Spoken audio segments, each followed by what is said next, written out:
مرنا چاہتے ہو، خودکشی کرنے لگے تھے، تمہارے ماں باپ نے تم پر کتنی امیدیں لگا رکھی ہوں گی۔ میرے ماں باپ تو کبھی بھی نہیں چاہتے تھے کہ میں اس فیلڈ میں آؤں، وہ تو مجھے سولجر بنانا چاہتے تھے، کمانڈو۔ میری ماں کہندی سی کاش میرا پتر اس ملک تو قربان ہو جائے، لیکن میری صحت اجازت نہیں سی دی۔ میں شروع سے ہی نا بالکل یعنی تصویر بھی بنوائی ہے تو ایکس رے ہی آیا، یعنی اگر میں پہلوان کے کھاڑے میں اترا ہوں تو میری ساری چونپیں نظر آتی تھی، بندہ گن سکتا تھا۔ میری ماں نے کسی نے مشورہ کیتا کہ میں اپنے پتر نو کس طرح تگڑا کراں، انہوں نے کہا دی منگنی کر دو، بچوں کی منگنیاں ہو جائیں نا پھر وہ ذرا صحت مند پھول جاتے ہیں خوشی سے۔ وہ ماشاءاللہ پہلے 3 سال تے رشتہ آیا ہی نہیں، کون رسک لیندا۔ آخر میرے ماں باپ نے بڑی محنت اور کوشش کی، وہ کوئی خاتون ڈھونڈی جو اس وقت جس کے پاس پرائیڈ آف پرفارمنس تھا رشتے کرانے میں، تو 3 سال کے بعد ایک رشتہ آ ہی گیا۔ میری ماں نے کڑی دی ماں نے پوچھا، کہندی باجی منڈا ویکھ لیا؟ وہ کہندی اسی تے ویکھ لیا، ہن کسے ڈاکٹر نو وکھاؤ۔ ماواں تے معصوم ہوندیاں نے۔ میری ماں میں ڈاکٹر کو لے گئی، ڈاکٹر نے ویکھدے مینوں میری ماں نو کہا ماں جی معاف کرنا، انہیں تے گھنٹہ نہیں جی کڈنا، لیکن زندگی اور موت اللہ کے اختیار میں ہے۔ میں اس کلینک تے 1.5 گھنٹہ کڈیا۔ آخر میں ڈاکٹروں کے ایک پینل نے یہ فیصلہ کیا کہ اس کو ہر ہفتے آپ ایک گلوکوز کی بوتل لگوائیں، اس میں انجیکشن ڈالیں تاکہ یہ صحت پکڑے۔ تو میری ماں نے کہا بھی آج سے ہی شروع کرتے ہیں، پہلی بوتل 3 واجی لاؤ۔ وہ جدوں سارا انتظام ہو گیا، وہ نیڈل سوئی لگیے تے وہ آر پار ہو گئی، وہ ایڈیاں ایڈیاں تے باواں سن۔ وہ بڑی مشکل سے میگنیفائنگ گلاس سے نالی ڈھونڈی گئی کہ جس میں وہ سوئی لگنی تھی۔ جیسے ہی سوئی لگی تہاڈا شیر بے ہوش ہو گیا۔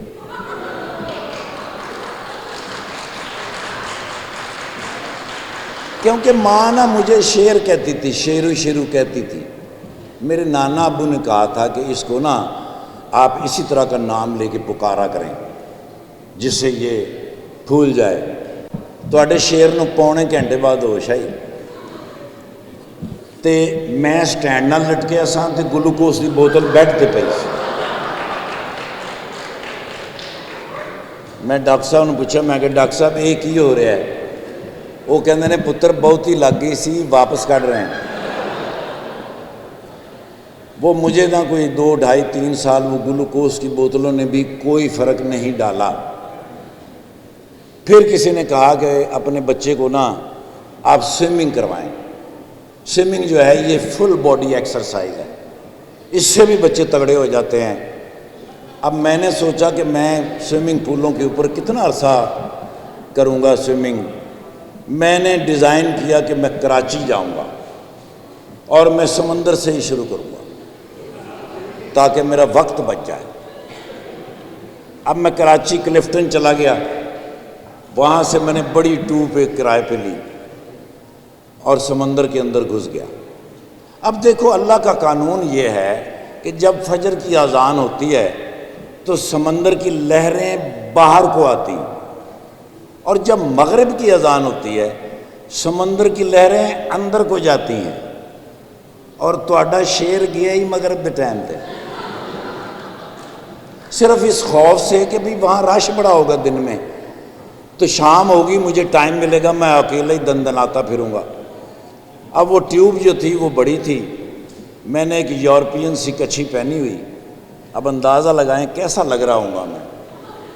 ٹیوب کے اوپر میں بیٹھ گیا، اب آہستہ آہستہ وہ لہریں نا مجھے آہستہ آہستہ اندر لے گئیں، اور اس لہروں کا مزہ اتنا تھا کہ میں سو ہی گیا۔ اب جب نیند آ گئی تو وہ پتہ نہیں میں کتنا اندر چلا گیا ہوں گا، تو اچانک نا جی ایک لائٹ آئی جو میرے فیس پہ لگی، یم یم، اس سے میں گھبرا گیا، ڈر گیا۔ وہ کہیں نیوی والوں نے مجھے دیکھ لیا تھا، تو نیوی والوں نے مجھے دیکھا، پھر انہوں نے اسپیکر سے اعلان کیا، جوان۔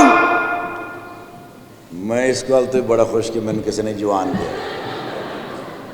انہوں نے کہا ہم ٹیوب پھینک رہے ہیں، اس کو پکڑو۔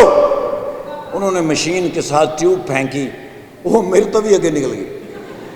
وہ آہستہ آہستہ میرے قریب آئی، میں نے ٹیوب کو پکڑا، باہر آیا۔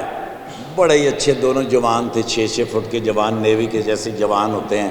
انہوں نے مجھ سے بڑا پیار کیا۔ مجھے کہنے لگے پیارے بچے، کتنے پیارے بچے ہو، چھوٹی سی عمر میں تم سمندر میں چلے گئے، مرنا چاہتے ہو، خودکشی کرنے لگے تھے، تمہارے ماں باپ نے تم پر کتنی امیدیں لگا رکھی ہوں گی۔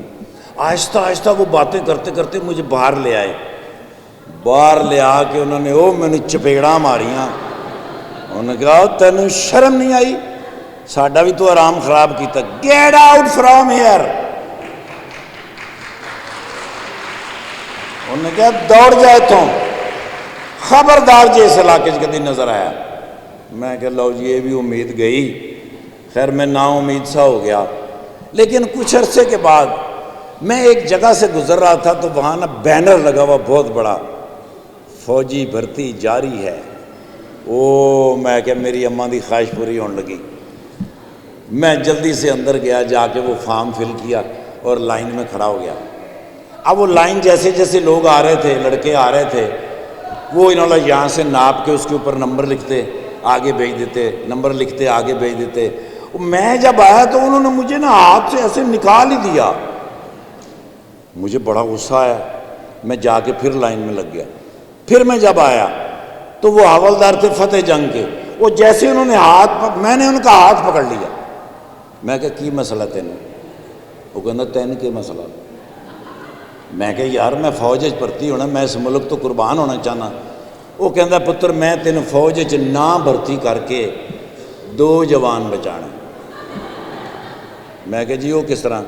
کہندے نے تین میں فوج بھرتی کر لواں، تین میں بارڈر تے بھیج دیواں، اتھے پتر گولی چلے تے تیرے وچوں نکل کے پچھلے نو بچ جائے۔ سو وہ خواب چکنا چور ہو گیا۔ میں کہ جی یہ تو گل ختم ہو گئی۔ میرے نا جی ایک سائنس کے ٹیچر تھے، وہ ہمیشہ اپنی گفتگو جو ہے نا اس بات پہ ختم کیا کرتے تھے کہ یار جے بندہ مشہور ہو کے شہرت پا کے اس دنیا تو نہیں گیا تو وہ تو مر گیا۔